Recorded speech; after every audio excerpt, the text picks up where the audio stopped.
क्या एक छोटा बालक अपनी दृढ़ इच्छा शक्ति से देवताओं को प्रकट होने पर मजबूर कर सकता है?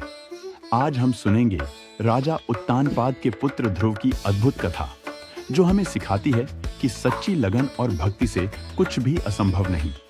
ध्रुव महज 5 वर्ष के थे जब उन्हें जीवन का सबसे कठोर सत्य समझ आया। एक दिन वे अपने पिता राजा उत्तानपाद की गोद में बैठने गए, लेकिन उनकी सौतेली माता सुरुचि ने उन्हें रोक दिया।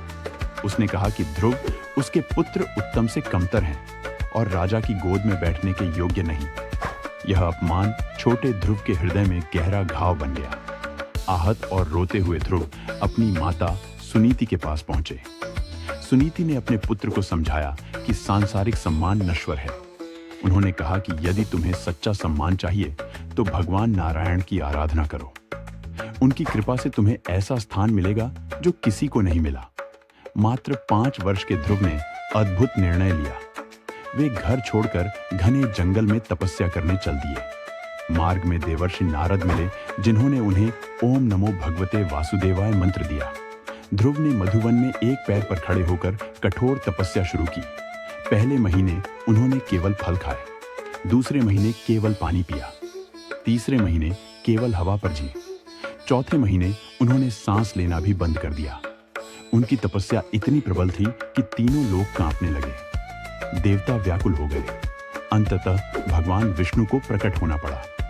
उन्होंने ध्रुव से वरदान मांगने को कहा, लेकिन ध्रुव ने कहा कि अब उन्हें कुछ नहीं चाहिए। भगवान के दर्शन ही उनका परम लक्ष्य था।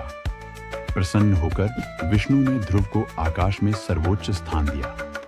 आज भी ध्रुव तारा आकाश में अटल और स्थिर है।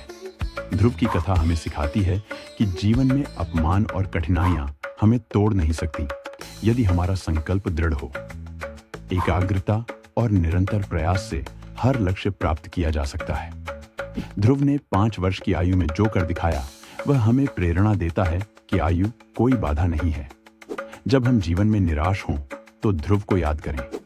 उनका अटल विश्वास और समर्पण हमें सिखाता है कि सच्ची भक्ति और दृढ़ संकल्प से हम भी अपने जीवन में ध्रुव तारे की तरह अमर हो सकते हैं। अगर आपको यह कहानी पसंद आई हो तो वीडियो को लाइक करें और ऐसी ही और कहानियों के लिए चैनल को सब्सक्राइब जरूर करें।